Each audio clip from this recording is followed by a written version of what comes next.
Here comes the underwater camcorder. This is the main screen. We power on this camcorder.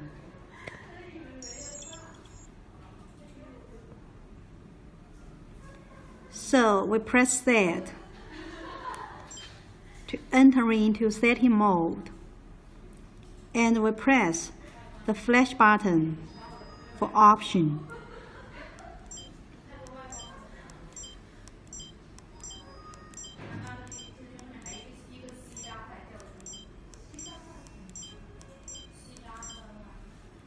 This is date and time setting. So here is the on and off, which means you can set the date and time on or off on your picture or video. We go to date setting right now.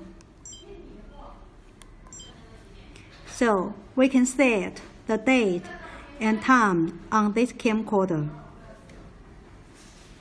So this is for year, this is for date, this is for month, this is for time,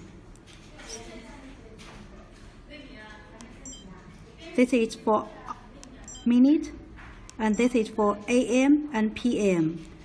So once it has been set, press Set, and it will be saved.